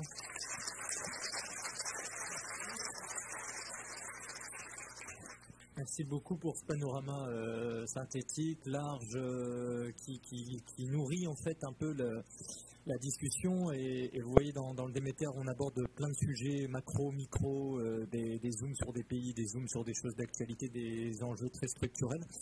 On va prendre des questions. On a jusqu'à 20h, il y a des micros qui vont être à disposition. Je vous invite tous à poser des questions ou si ce sont des commentaires complémentaires à être extrêmement brefs parce qu'il y aura beaucoup de demandes. Alors, monsieur.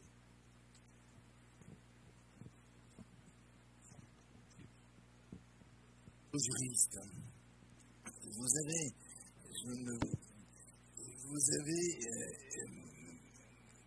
il y a un point sur lequel vous n'avez pas dressé vos commentaires, c'est le suivant. En septembre, je ne sais plus le jour exactement, c'était début septembre 2000, à New York, il y a eu les objectifs du millénaire pour le développement qui ont été signés. Je crois que c'était 192 chefs d'État et de gouvernement qui ont comme premier objectif tracé, dicté la réduction de moitié c'est-à-dire de la famine, des gens qui n'arrivaient pas à manger dans le monde. on chiffrait grosso modo à l'époque à 1,3 milliard, 400 millions peut-être, le nombre de gens qui étaient concernés. Et puis, ça fait tant aussi bien que le chiffre est redescendu à 850, 900 millions d'individus. C'est une réussite formidable qui était à mettre à l'actif des agriculteurs. Mais alors en 2015, ça a été remplacé par les objectifs de développement durable. Et puis... n'oubliez pas de poser votre question. Sinon... Je pose ma question. Et puis le taux, je ne sais pas si c'est le manque de diligence, de la faiblesse des agriculteurs, vous allez m'y répondre. Enfin, ou peut-être leur désarroi dans la crise économique. Je ne sais pas, mais le taux, il remonte, le taux des... Donc on reviendra sur la question de la faim et de l'insécurité dans le monde. Si c'est ça la question. Oui, pourquoi ça remonte? Est-ce que les agriculteurs travaillent moins bien qu'autrefois? J'aimerais savoir pourquoi. On va traiter cette question. On va en prendre plusieurs avant de faire réagir. Alors, de ce côté, monsieur, madame.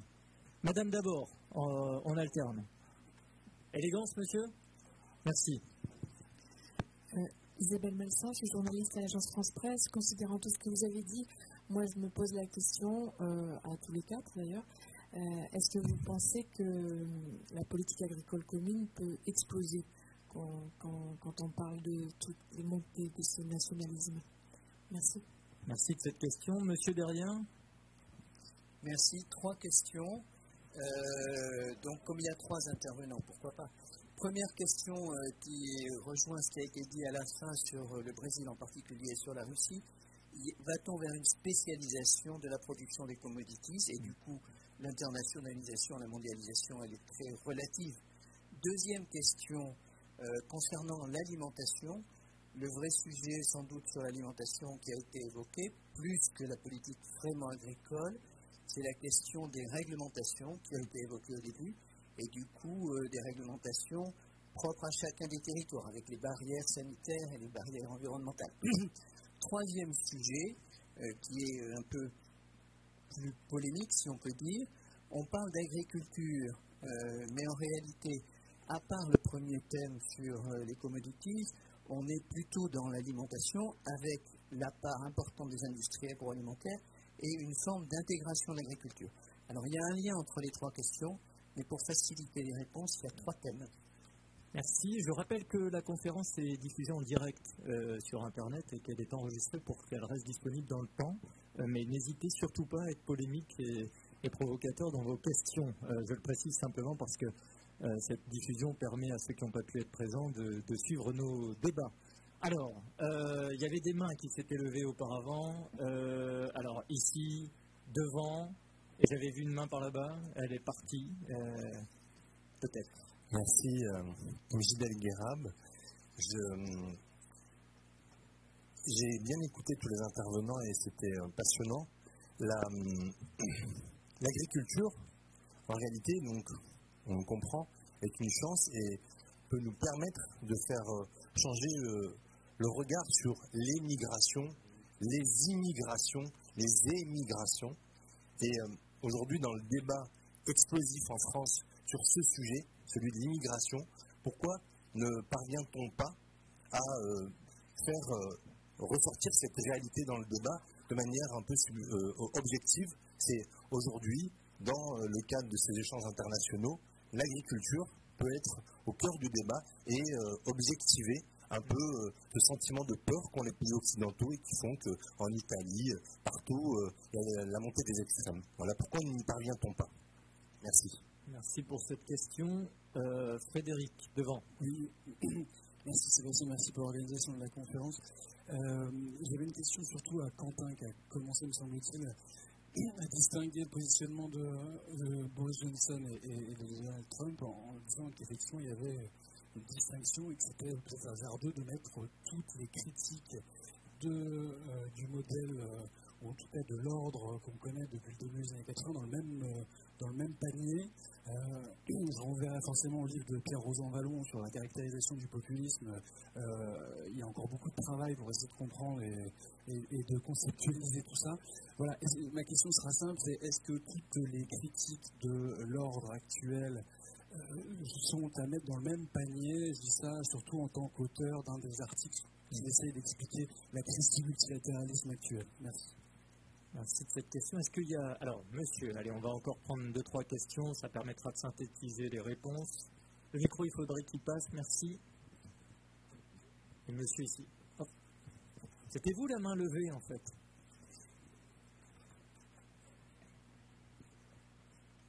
Oui, Christian Bleuard, Techna. J'avais une question spécialement pour M. Blanc. Sur la question du nationalisme, est-ce qu'il peut nous dire un mot sur le nationalisme perse et son impact sur la production et les échanges agricoles du Moyen-Orient? Merci. Question qui lui fera sans doute plaisir. Est-ce qu'il y a encore des demandes? Oui, bonsoir, excusez-moi. Là-haut. Sako Fatoumata, étudiante en droit de la santé. Je voulais avoir quelques mots sur l'autosuffisance. Voilà. Si vous avez... Autosuffisance alimentaire. En France? Oui. D'accord. Merci. Très bien. Voilà, merci Sébastien.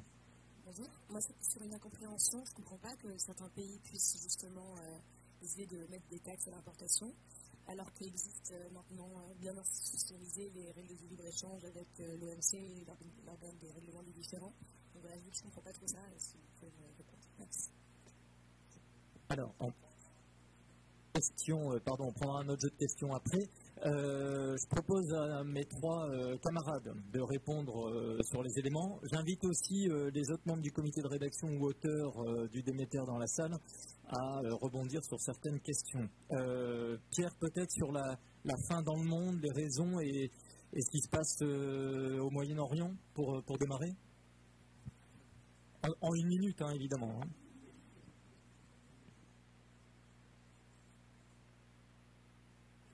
Oui, alors, j'ai plein de choses à dire, mais je ne vais pas les dire. Alors, je ne pensais pas répondre sur la fin, mais puisque tu me passes le ballon, et comme j'aime bien le rugby, pas le foot, comme Pascal Boniface, pardon, sur la fin, oui, c'est une vaste question. On n'a pas, enfin moi, je n'ai pas travaillé sur cette question, puisque c'était nationalisme et agriculture. Quand même, de quelques mots, oui, la faim a reculé, et puis elle est repartie en 2007 à la hausse.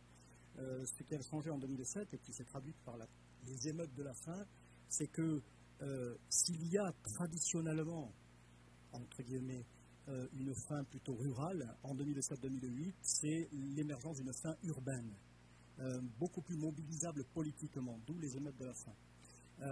Et enfin, malheureusement, ça c'est reparti encore vers la hausse, mais pour des raisons surtout dues aux guerres civiles, dans la Corne de l'Afrique, Somalie, Sud-Soudan, Yémen, c'est une catastrophe alimentaire, Syrie et d'autres, c'est pas la Corne de l'Afrique. Hein, voilà.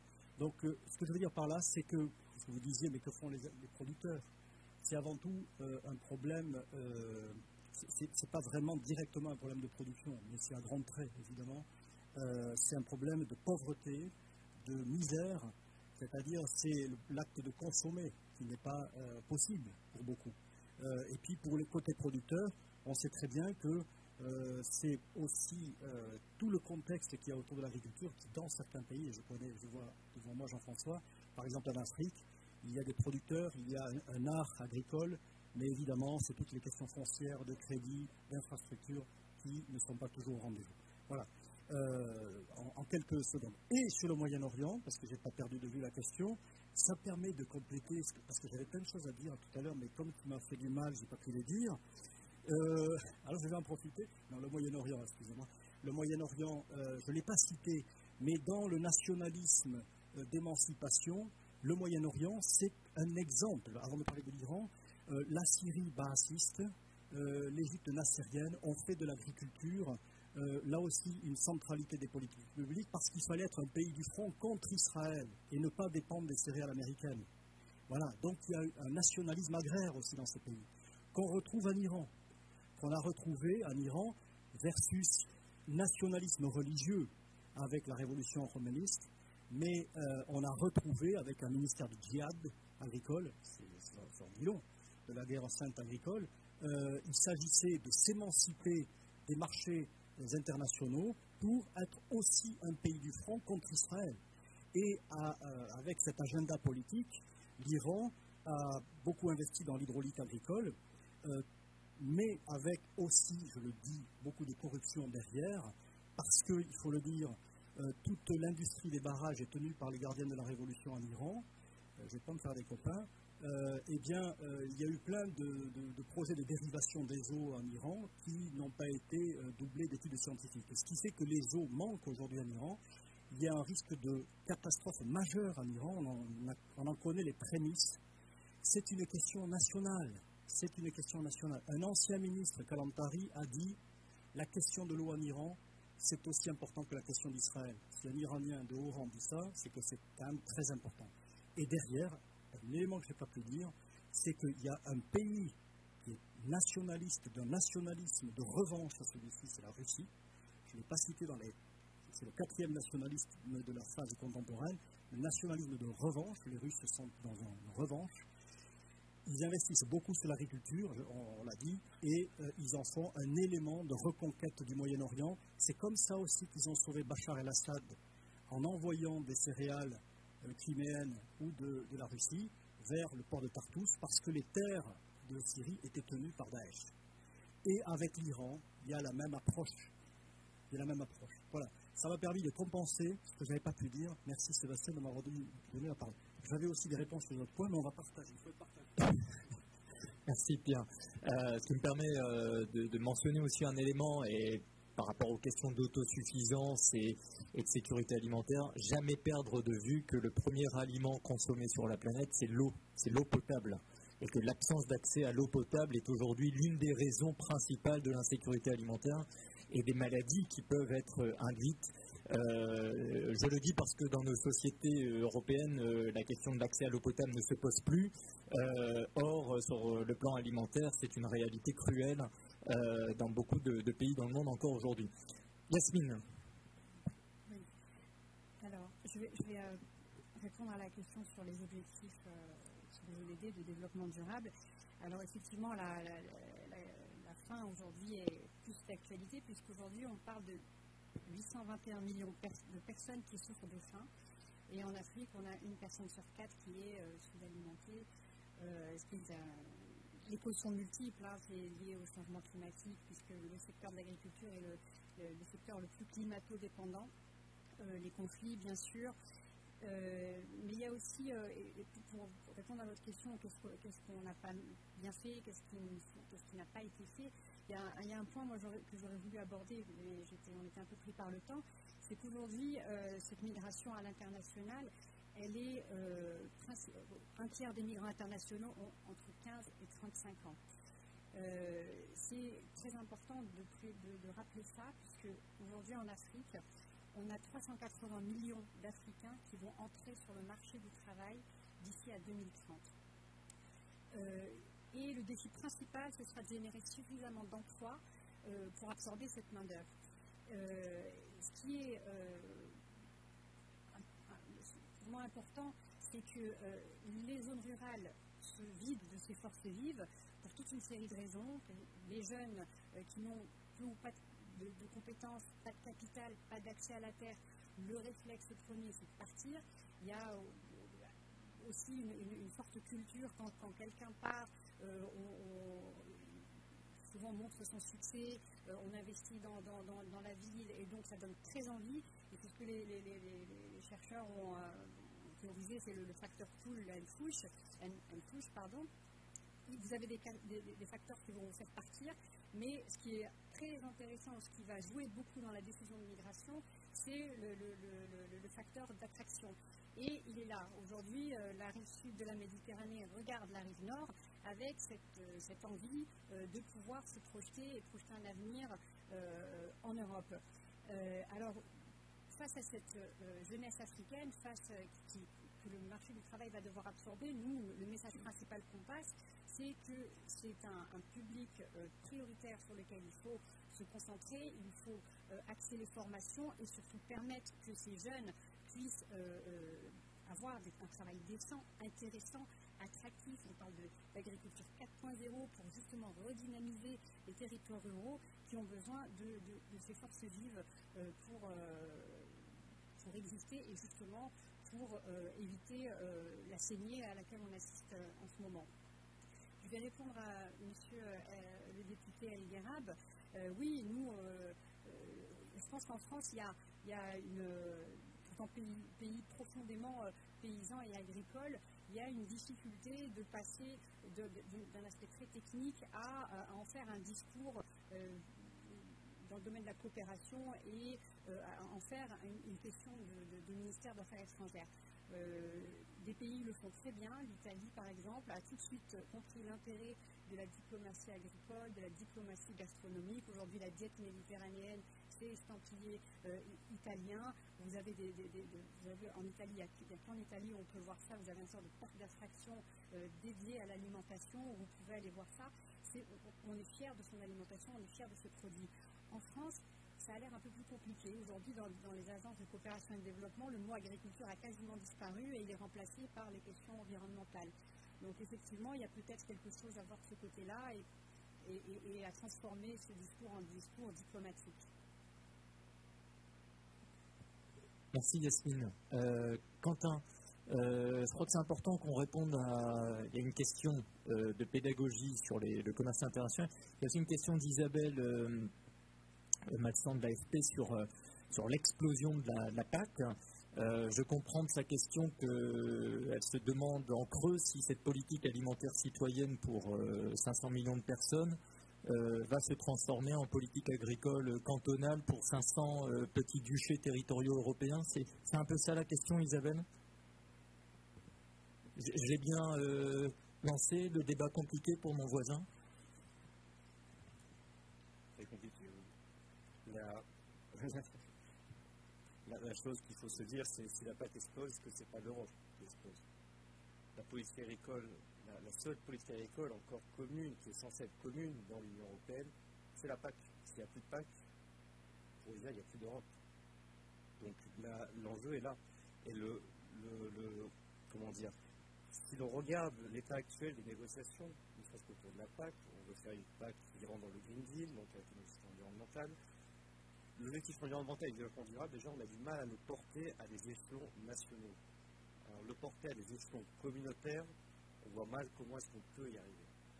Et le fait est que, et je rebondis sur ma présentation que je vais faire, le Brexit, c'est peut-être un appel d'air. C'est peut-être un trou d'air qui va en appeler d'autres. Ou pas. Ou pas. C'est là la question aujourd'hui qui est encore très délicate. Mais si on regarde l'état des forces actuelles, on peut voir que cette Europe encore, cette Union européenne, sa structure, elle tient encore à un fil. Si vous regardez le comportement de la Pologne, de la Hongrie, qui aujourd'hui préfèrent presque faire cavalier seul, mais qui sont encore de la PAC, mais ont des comportements qui ne sont pas, comment dire, européens. Si on voit dans une aussi que des volontés indépendantistes au sein même des pays, d'accord, l'Écosse avait déjà tenté un référendum, peut-être qu'ils vont tenter, sans le Royaume-Uni, de revenir vers l'Union européenne. De l'autre côté, vous avez la Catalogne qui aimerait sortir de l'Espagne, etc. Vous avez vraiment des risques de fissuration qui sont presque béants à l'heure actuelle, et on se demande encore comment ça peut tenir. Peut-être que la PAC, c'est encore ce seul lien qui existe entre l'ensemble de ces nations.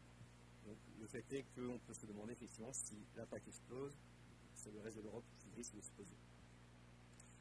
Bon, c'était pas très joli tout ça.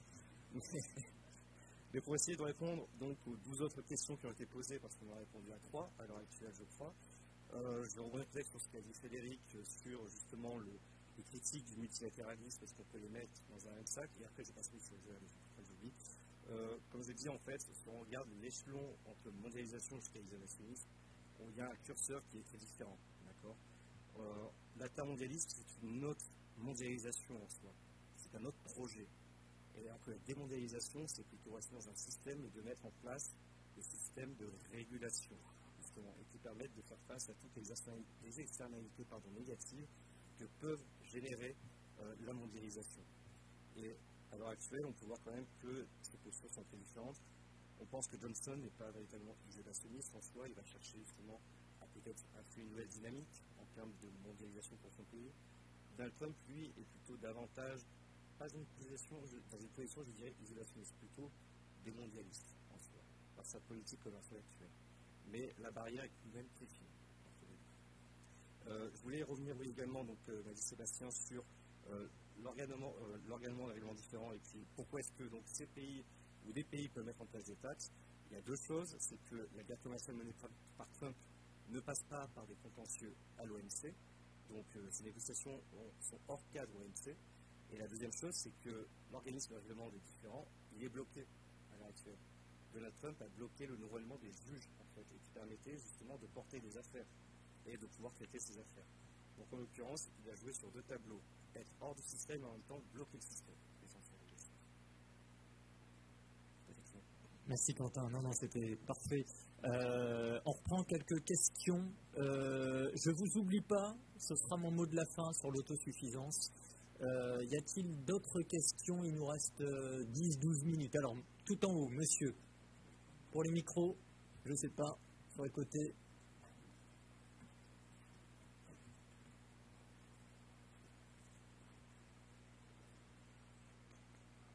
C'est bon, ça passe.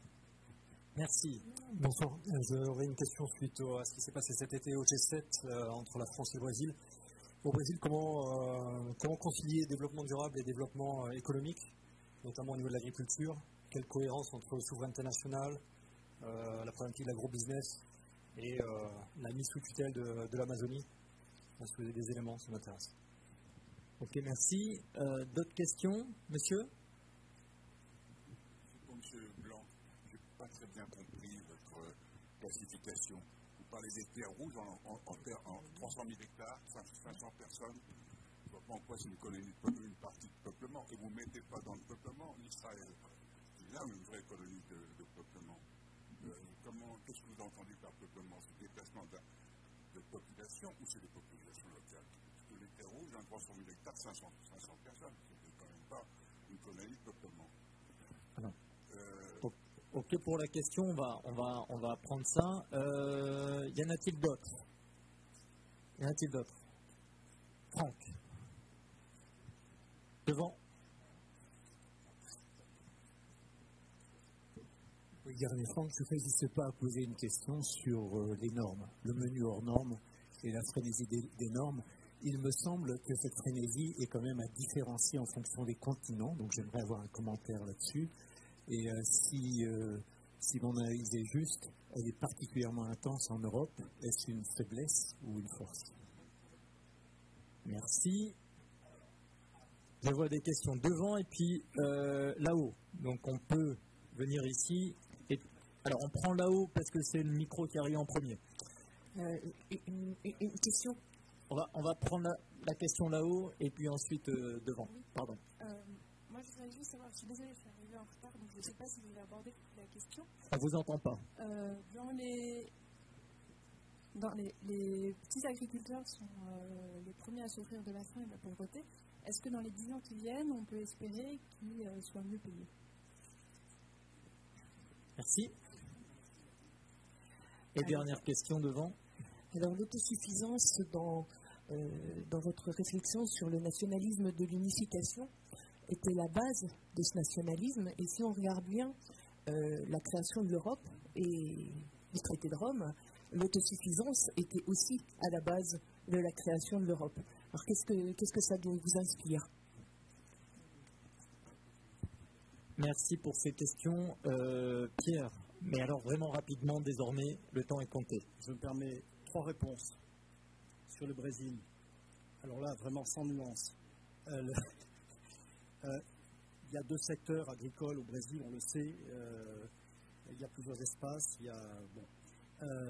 Il est clair qu'avec, déjà depuis l'arrivée de Michel Temer en 2016, le curseur s'est déplacé vers l'agrobusiness. Lula ne l'avait pas abandonné. Il essayait de tenir l'équilibre. Mais il n'a pas vraiment fait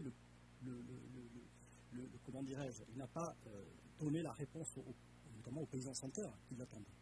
Mais depuis Temer, et encore plus avec Bolsonaro, le curseur s'est déplacé vers l'agrobusiness. Il a, avant d'être élu, promis à la Bancada Ruralista, qui est quand même un poids très important, un lobby de l'agrobusiness au Brésil. Il avait promis la criminalisation du mouvement des sans-terre. Il avait promis de remettre en question le droit de certaines des Indiens en Amazonie. Il n'a pas et la dissolution du ministère du Développement agricole qui avait été déjà faite d'ailleurs. Bref, et on est plutôt là. Le mouvement des sans-terre n'est pas encore criminalisé, mais on voit bien ce qui se passe en Amazonie. On ouvre de nouveaux fronts pionniers. Donc, il y a un clair parti du nationalisme de Bolsonaro plutôt pour le versant de la puissance, plus que du règlement social de l'agriculture. La question je ne vais pas rentrer sur les classifications, simplement le cas d'Israël, je l'ai classé dans le nationalisme de diaspora. C'est-à-dire que c'est une diaspora qui a fait émerger progressivement ce sentiment national et qui s'est retrouvée dans un projet de reterritorialisation de la nation dans ce qui était la Palestine ottomane. Et à l'intérieur de ce nationalisme de diaspora, les Juifs sionistes, puis Israël après 1948, ont fait de l'agriculture un vecteur de la conquête. Et c'est une colonisation de peuplement dans les territoires occupés au sens du droit international depuis 1967. En ce sens, elle rejoint d'autres colonisations de peuplement, des Afrikaners, des Français en Algérie et autres. Bon. Et enfin, je ne sais plus. Ah oui, l'autosuffisance. Oui, bien sûr, c'est toujours délicat de prendre une idée politique. On pourrait en prendre plein et de se dire ça, c'est marqué du sceau du nationalisme. Ça ne l'est pas. Non, l'autosuffisance, elle n'est pas en soi un révélateur de la nature d'un régime politique.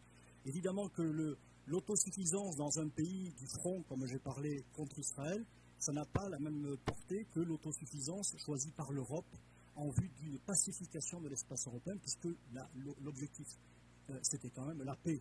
Voilà. Donc, encore une fois, les politiques publiques, on pourrait les regarder toutes, elles peuvent être mises en œuvre par des nationalistes ou non, tout dépend après l'agenda derrière. Voilà. Merci Pierre. Yasmine, rapidement, sur les petits producteurs, notamment l'éducation, la formation.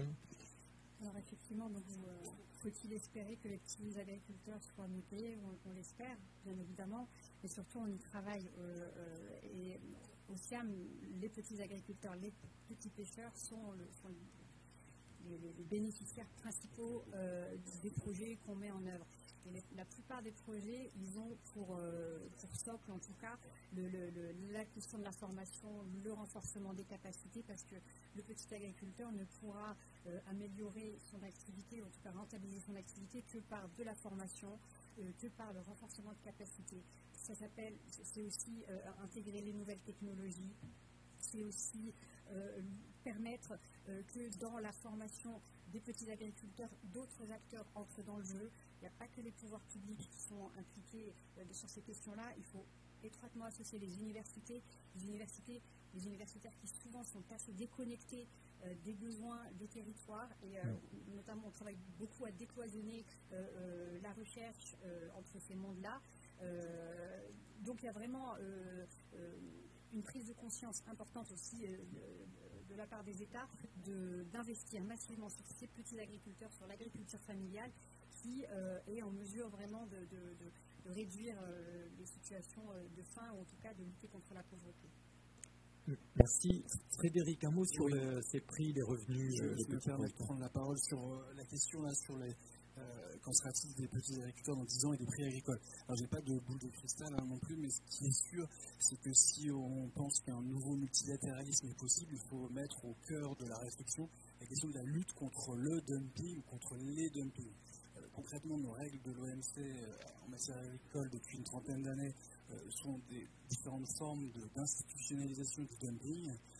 Et donc, si concrètement on veut relever le défi du Green Deal européen, il faut forcément redonner de la valeur à la nature et aux matières premières agricoles et donc sortir de cette logique de dumping. Merci. Quentin, un mot. Vraiment, je suis passé par là. C'est ça. Non, mais alors sur les... la question sur les normes, c'est quoi qui... Je vais dire un mot sur les normes. D'accord, donc je vais m'arrêter là. Mais, pour ce qui concerne aussi en disant les agriculteurs sont aussi mieux payés, je pense que ça dépendra des systèmes alimentaires qui vont muter en fait selon les continents. Donc selon les systèmes qui vont davantage s'ouvrir ou qui vont davantage se fermer, se centrer vers peut-être plus de local, ça aura une incidence aussi sur leur revenu, je pense. La deuxième chose également, c'est à ne pas négliger, on en parlait tout à l'heure aussi, c'est le changement climatique. Est-ce que l'on produira autant et les mêmes choses dans 10 ans? À la vitesse où ça va aussi, on peut penser que ça va impliquer une très grande réorganisation et que peut-être la valeur agricole va retrouver souvent davantage de valeur d'ici 10 ans. Merci Quentin. Alors, juste sur les commentaires qui restent sur la question normative, sujet important qui paraît technique, mais en fait l'idée sur la dynamique qu'on propose de cartographier comme élément important de la décennie, c'est d'insister sur le fait qu'aujourd'hui, plus que par le passé, même s'il y a toujours eu entre les pouvoirs publics et les sociétés besoin de réglementer, de vivre ensemble, on a de plus en plus de réglementations émanant des pouvoirs publics, de plus en plus de normes volontaires et de directives venant du secteur privé et des entreprises, et, comme je l'ai dit tout à l'heure, par les dynamiques de la société civile, les revendications nouvelles, citoyennes, justes ou parfois exagérées, des normes et des codes de bonne conduite qui peuvent exister, et cette prolifération normative peut être extrêmement vertueuse, sauf qu'aujourd'hui on constate que, la cohérence entre l'ensemble de ce dispositif normatif n'est pas toujours optimale, ce qui brouille parfois pour les producteurs agricoles ou des entreprises leur développement, leur innovation et leur capacité à faire et leur liberté à entreprendre quelque part. La deuxième chose, c'est que le consommateur n'a pas gagné en rassurance. Au contraire, il ne voit pas bien clair, il est inquiet et parfois confus face à l'explosion d'informations et de normes qui se contredisent parfois et qui changent souvent. Et puis troisièmement, en termes de rapport de puissance, on voit que l'Europe, qui a fait aussi de la puissance normative l'un de ses champs de bataille à l'international, mais aussi de sa marque de fabrique et de différenciation quelque part, aujourd'hui, elle a peut-être bataillé sur des sujets qui ne sont pas forcément des sujets stratégiques d'avenir, et elle a peut-être désarmé, au contraire, sur des aspects normatifs, ou au contraire, d'autres nations, la Chine, les Américains, investissent massivement. L'idée principale, encore une fois je le répète, c'est que le vent de la Chine juridique et normatif soufflera fortement sur le reste de la planète, donc sur l'Europe et la France, et fortement sur les questions agricoles et alimentaires, et que la puissance américaine, dans son dernier bastion de puissance et d'influence internationale, utilise le droit américain, l'extraterritorialité du droit américain, mais aussi le juridique et ses normes, pour maintenir de la puissance, et on le voit très bien avec les exemples qui ont été donnés ce soir. Pour finir, juste pour répondre à la question tout en haut, je ne vous ai pas oublié sur la question de l'autosuffisance, c'est une question importante. D'abord, rappelez qu'aucun pays dans le monde n'est autosuffisant d'un point de vue alimentaire et agricole. Ça n'a jamais existé dans l'histoire. Et qu'aujourd'hui, c'est d'autant plus impossible que le consommateur moyen dans le monde veut consommer de tout, tout le temps, tout le temps. Et il veut consommer de tout, tout le temps, à tout temps, dans le sens où aujourd'hui il réclame de la quantité, de la qualité, de la diversité, et il mange parfois local, parfois global. En revanche, on ne produit pas de tout, partout, tout le temps. Et il faut donc des circuits longs qui rapprochent l'offre et la demande. Et on voit comment, justement, ces dynamiques de déglobalisation parfois peuvent être vertueuses et peuvent être encouragées parce que ça fait sens. Et à l'inverse, sur certaines gammes de produits ou de productions qui ne sont pas cultivées dans certains continents, on a besoin d'étirer les circuits commerciaux. J'aime toujours rappeler l'exemple du petit déjeuner. Quand vous êtes à Paris et que vous prenez votre petit déjeuner, que vous avez un carré de chocolat ou vous prenez un café, voire un thé et un jus de fruits, heureusement qu'il y a des circuits très longs pour vous apporter votre petit déjeuner. Quand vous êtes au Moyen-Orient ou en Afrique du Nord, dont on a parlé tout à l'heure, c'est vos céréales, votre croissant qui vient de circuits longs, et un peu moins votre café et un peu moins votre chocolat. Donc, on a besoin de combiner tout cela, et ça m'amène toujours à rappeler, et je conclurai là-dessus, que la complexité de l'agriculture et la complexité du consommateur dans l'alimentaire font qu'on a besoin de regards et de réponses combinatoires. Il n'y a pas de modèle unique, il n'y a pas de trajectoire unique, il n'y a pas de consommateur unique, et il y a des agricultures dans le monde, des systèmes alimentaires